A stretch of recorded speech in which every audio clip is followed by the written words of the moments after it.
Olá meninos do sexto ano, tudo bem? Hoje eu vou dar continuidade na apostila de vocês, lá na unidade 4, que fala de saúde, solo e saúde, tá? Começa falando aqui, ó,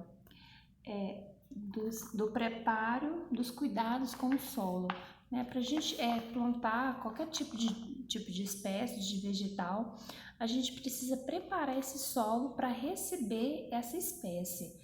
E em grande escala, em plantações de vários hectares aí, quem faz esse tipo de estudo é um agrônomo, né? Ele estuda o solo, faz o tipo de manejo, vê qual que é a técnica própria para aquele tipo de solo referente ao vegetal que eles vão plantar.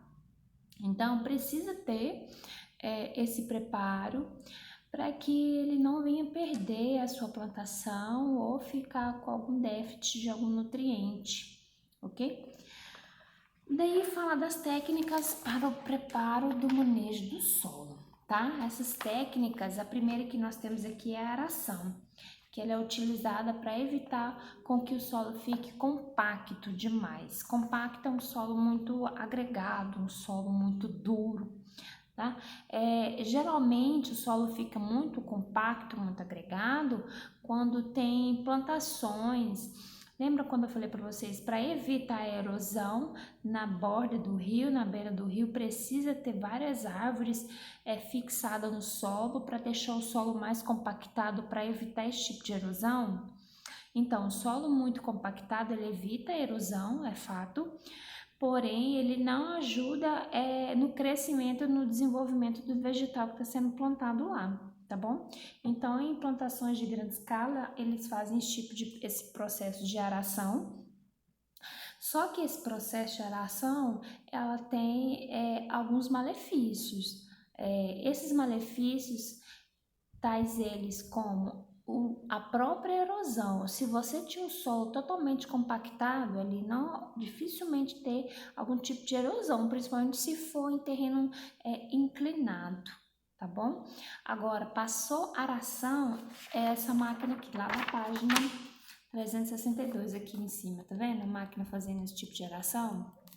É como se ela estivesse vasculhando, mexendo na terra para deixar a terra bem fofinha para poder receber a semente para determinada espécie que eles vão plantar, tá bom? Então, se ele mexe muito na terra, deixa ela muito fofa, ali pode acontecer de ter várias erosões. Então, é um dos malefícios da aração, a erosão.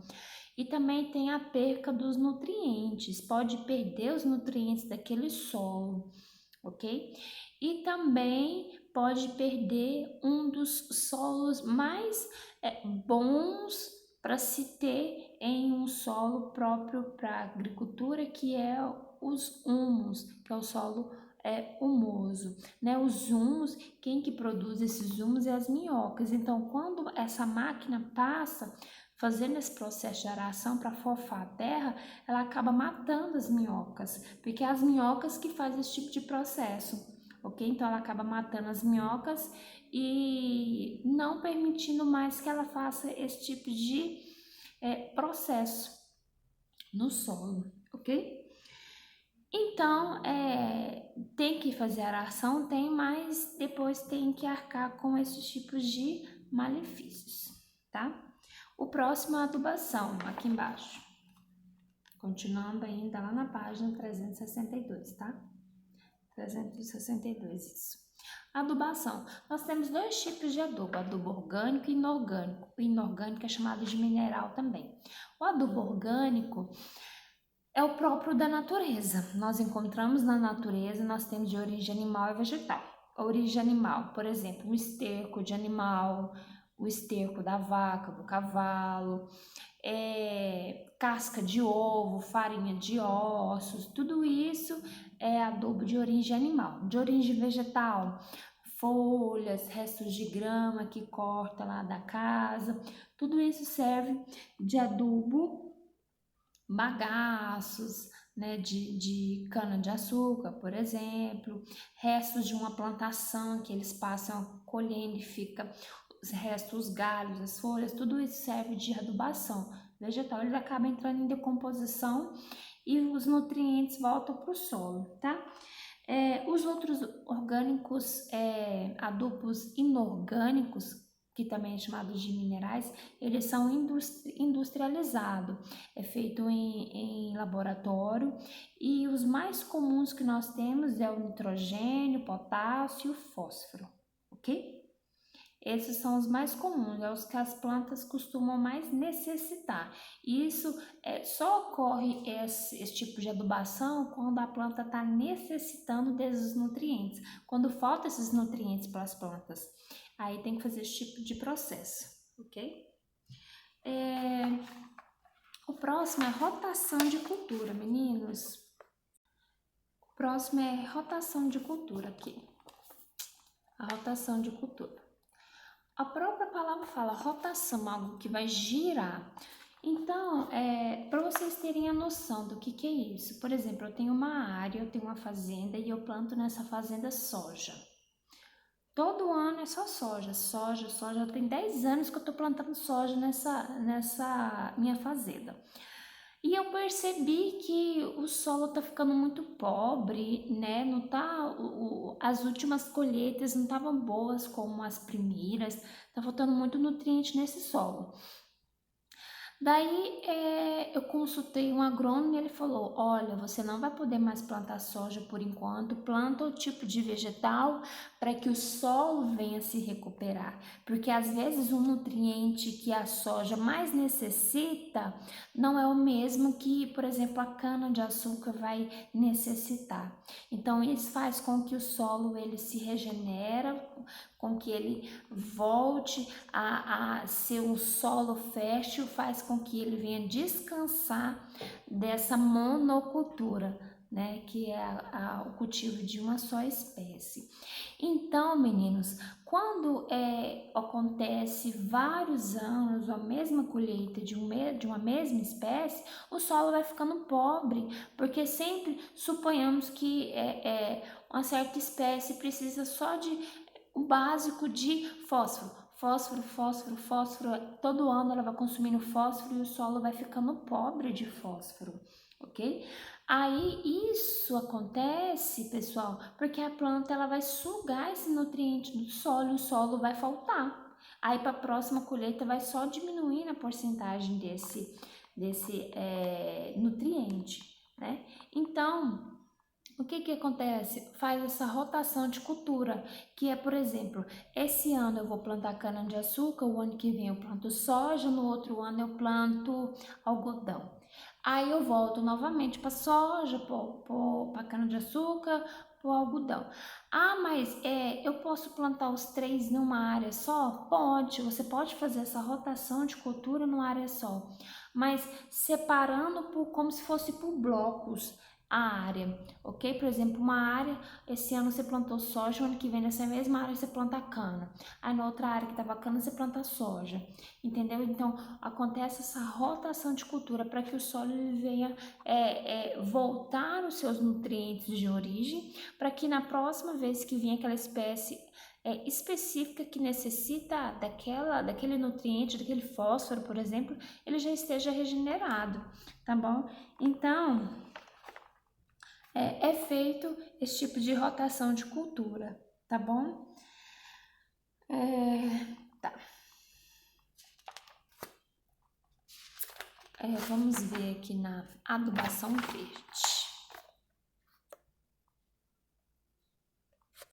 Meninos, na página 364 fala de adubação verde, tá? E tem essa figurinha aqui mostrando esse tipo de vegetal. Na adubação verde ocorre o plantio de plantas leguminosas, que é ervilha, feijão, soja, e isso é feito esse tipo de plantação porque o nitrogênio é um dos elementos mais importantes para o desenvolvimento dos vegetais, tá? E o que organismo que acaba absorvendo esse nitrogênio da terra são as bactérias lá nas raízes das leguminosas, nas raízes do feijão, na raiz da soja, ok? Então, esse tipo de adubo é muito interessante, é muito utilizado, porque eles utilizam da própria plantação para adquirir um nitrogênio, que é um elemento de extrema importância no cultivo de qualquer outros vegetais. E somente as leguminosas conseguem, juntamente com as bactérias fixadas no seu solo, conseguem fazer esse tipo de troca, esse tipo de absorção, tá? Então, o solo ele necessita desses nitrogênio, e quem faz todo esse processo são as bactérias que ficam nas raízes das leguminosas, somente leguminosas. Aqui não tem nenhuma figura, mas são uns nódulos, parecem umas bolinhas que ficam fixadas na raiz. Aqui não tem nenhum desenho mostrando, mas elas ficam fixadas na raiz e ali elas absorvem o nitrogênio e passa para a planta. Ela é como se fosse um transporte. Ela funciona como se fosse um transporte, ela pega e transporta para as raízes da planta, tá? A outra é o plantio consorciado, ok? Esse plantio consorciado, eles utilizam a área para plantar duas espécies. Por exemplo, uma que ocupa mais espaço e outra que ocupa menor. Por exemplo, uma com cana-de-açúcar e uma planta mais rasteira, tá? Eles utilizam também com milho, olha aqui, essa daqui é a figura, tá? Com milho, trigo, faz esse tipo de consórcio, ok? Irrigação, né? É simples aqui a foto. É o processo que tem que ser feito mesmo, porque a planta necessita de água para poder desenvolver e fazer as suas reações metabólicas, ok? E tem que fazer esse tipo de irrigação. Assim como nós não conseguimos viver sem água, os vegetais também necessitam de água, tá? Lá na página 365, drenagem, aqui ó, drenagem. A própria palavra fala drenagem, consiste em retirar e escoar para lugares mais baixos o excesso de água parada.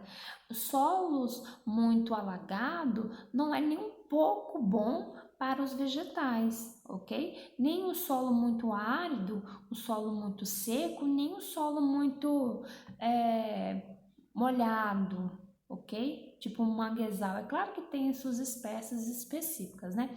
Mas falando de plantação, de cultivo de vegetais, precisa fazer essa drenagem, ok? Eles fazem aqui, não sei se vai dar para vocês verem, eles fazem um recuo, uma descida, umas valas para poder a água descer e não ficar poçada numa região só, ok? Tem que fazer, porque senão alguns vegetais acabam morrendo e isso pode atrair muitos fungos que são pragas terríveis que pode destruir a plantação inteira, ok?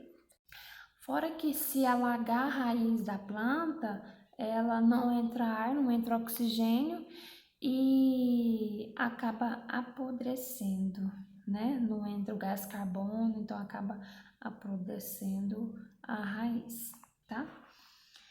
Meninos, por hoje é isso. No próximo vídeo eu vou continuar aqui na apostila de vocês, que já está quase finalizando a unidade 4, tá bom? Então, se vocês tiverem dúvida acerca desse conteúdo, vocês mandam lá na agenda, que no próximo vídeo que eu for continuar a unidade, eu volto e explico novamente, tá bom? Meninos, então, por hoje é só isso, tá? Até o próximo vídeo. Tchau!